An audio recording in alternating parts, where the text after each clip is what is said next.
Coming up today, in a historic move, the U.S. Federal Reserve hikes rates for the first time in nearly a decade. The decision is expected to have global repercussions. A US-based North Korea expert says Kim Jong-un's recent hydrogen bomb statement is largely propaganda, but a single-stage thermonuclear weapon by 2020 is possible.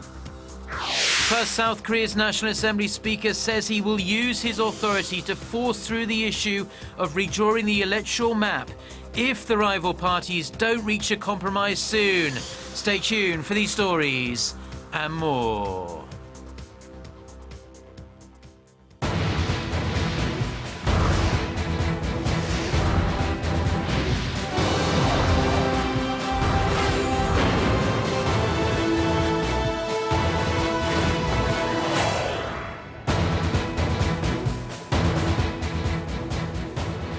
Hello to our viewers around the world. It's 6 a.m. on Thursday, December 17th here in Seoul. Thank you ever so much for joining us. I'm Mark Broom.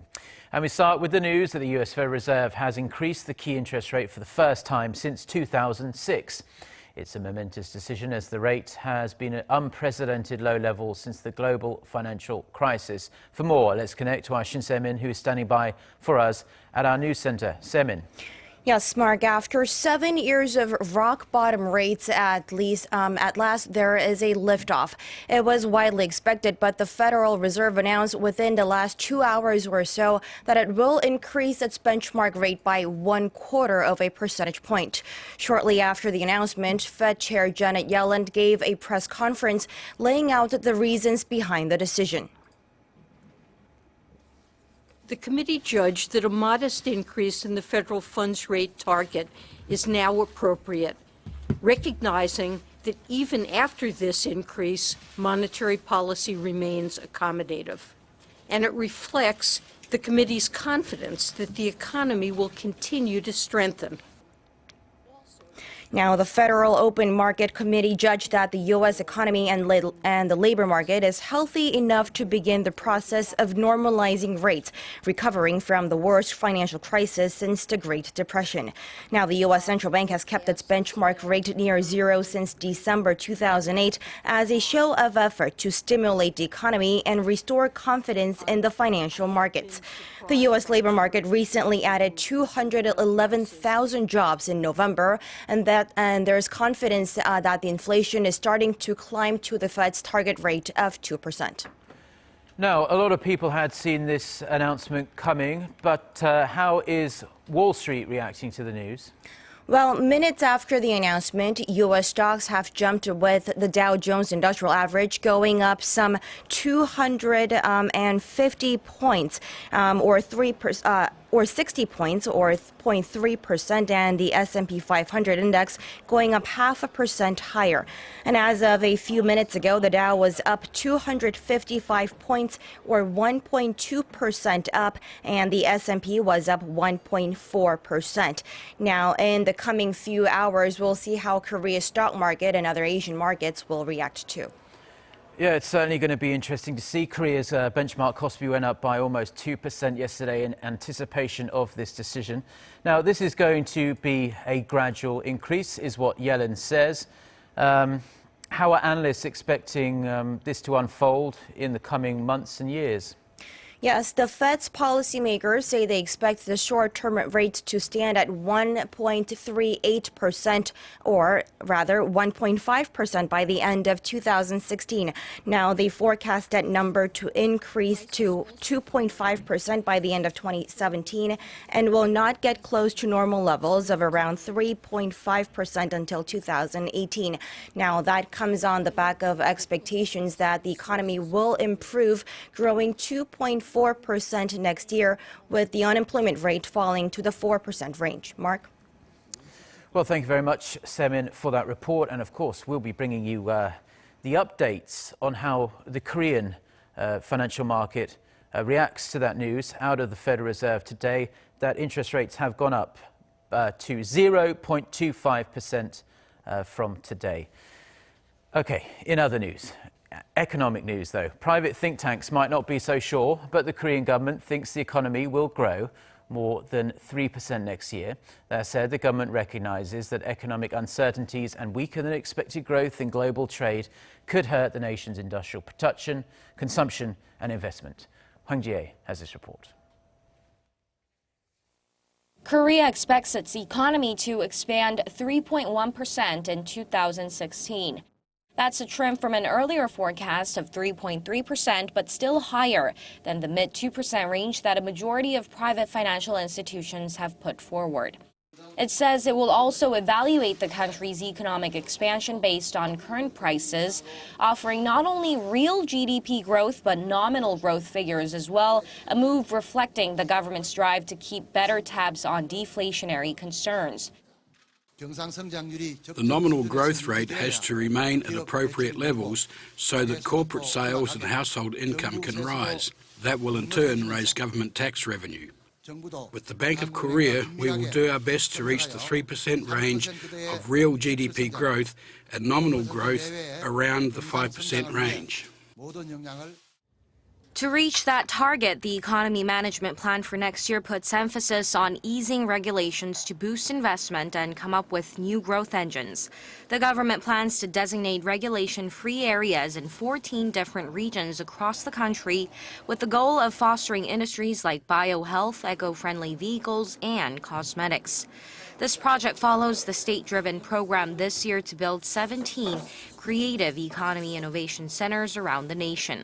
Also on the agenda for next year is completing structural reforms in the labor, education, finance, and public sectors. But experts are skeptical as to whether the government will be able to push through such reforms with Parliament still deadlocked over pending labor bills.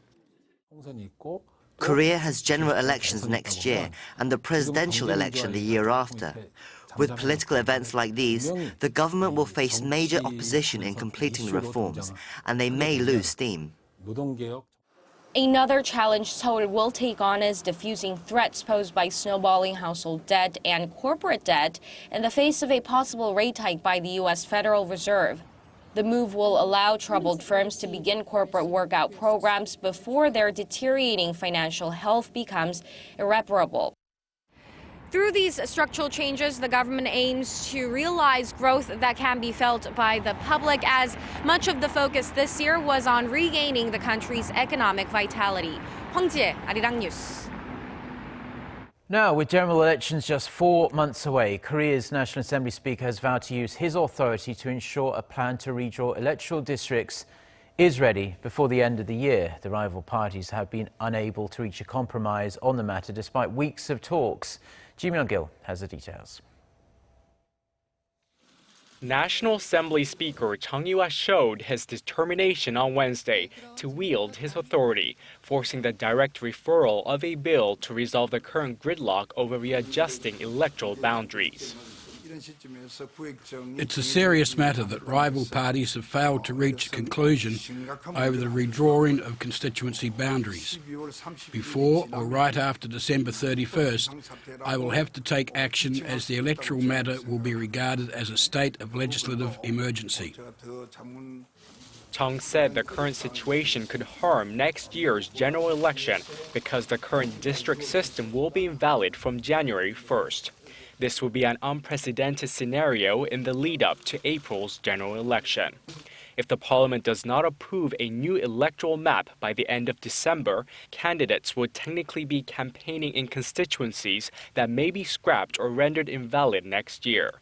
Concerning the presidential office's pressure to vote on economy-related bills and the counterterrorism bill, Chung said he remains wary of forcefully exercising his authority. According to Clause 85 of the National Assembly Act, the Speaker can put a bill to a vote in the event of a natural disaster or a state emergency. Considering the current economic situation, I cannot refer the economy-related bills to a vote at a plenary session. The presidential office of Chung Wa-dae has been pressuring the assembly to pass bills they say will help Korea's sagging economy and prevent terrorism threats. During his press conference, Chung Yu-ah stressed that these particular bills need bipartisan consensus before they clear the National Assembly. Ji Myung-gil, Arirang News. Now, a US expert on North Korea has reached the worrying assessment that the communist state could deploy a hydrogen bomb with a yield of 100 kilotons by the year 2020. Joel Witt, editor of North Korea monitoring website 38 North, said during a press briefing in Washington on Wednesday that it was their projection that within the next 5 years, the North could have a single-stage thermonuclear weapon that is 5 times more powerful than the atomic bombs dropped on Hiroshima and Nagasaki in 1945. He also forecast the North could make significant progress on a 2-stage H-bomb, which is a larger yield nuclear weapon. The assessment comes after Kim Jong-un recently claimed his country is already in possession of a hydrogen bomb. North Korea has sentenced a Korean-Canadian pastor to life with hard labor. Im Hyun-soo was arrested by the regime in February for allegedly trying to disturb the North's social system. Canada says it's dismayed at the sentence, which it called unduly harsh. Lee Soo-eun has this report. A North Korean court has sentenced Canadian pastor Im Hyun-soo, who had emigrated from South Korea, to a lifetime of labor for crimes against the state. China's official news agency Xinhua reported on Wednesday that North Korea's Supreme Court held that for the past 18 years, Im attempted to overthrow the North Korean regime and undermine its social system through religious activities. The court reportedly accused the pastor of joining a U.S. and South Korean-led human rights racket against the country by circulating anti-North Korean propaganda. Last July, Im had given a press conference in Pyongyang admitting the subversion charges. But the admittance seems unreliable, as others who have previously been detained in North Korea have said that they were forced to make false confessions. Also, the pastor's family, in a statement released soon after the confession was aired, said that since 1997, Im had only made humanitarian aid trips to North Korea.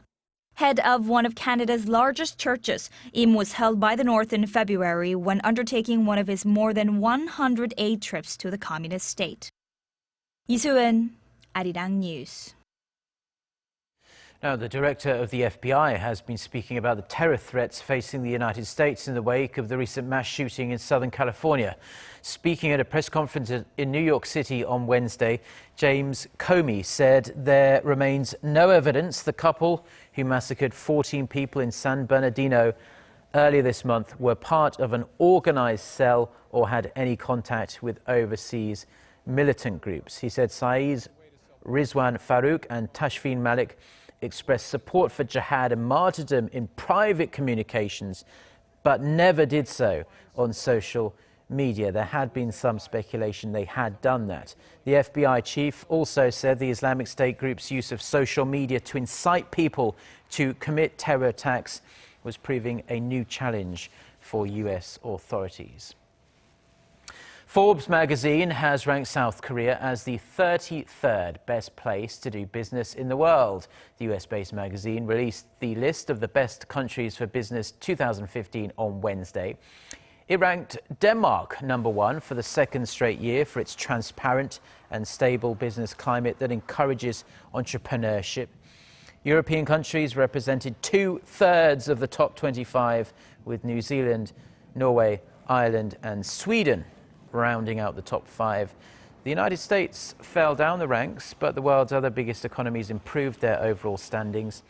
The UK and Japan both moved up 3 spots to number 10 and number 23 respectively. China rose to 94th. South Korea dropped 1 notch from last year. Now, cooking shows are the big thing in Korea these days, but the reality is that often eating out, carrying out or buying ready-made meals are generally cheaper and less stress than making a slap-up meal from scratch. Our Oh Seung has this report. There's nothing like a home-cooked meal, but making one can turn out to be quite a chore.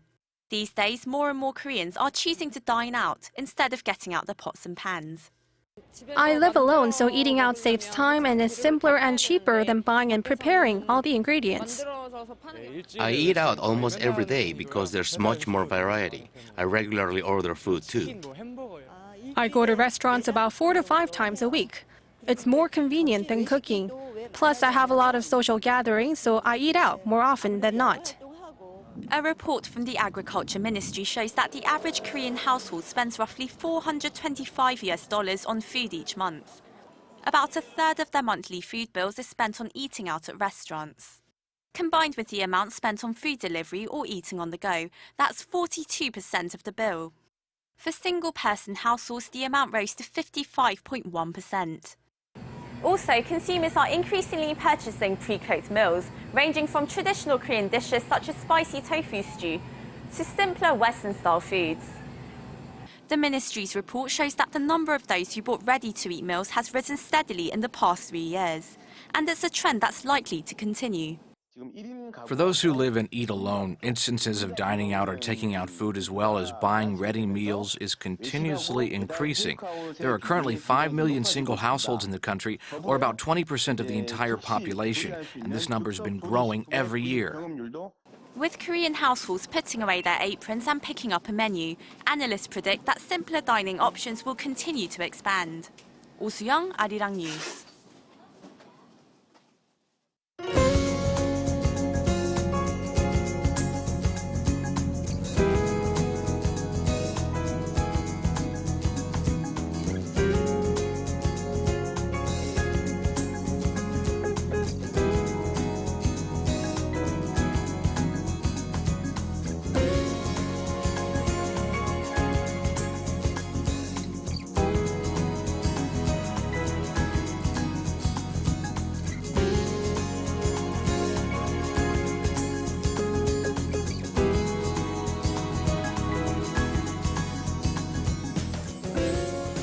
Well, those are stories we've been following on this Thursday morning here in Seoul. Have a wonderful day. Goodbye.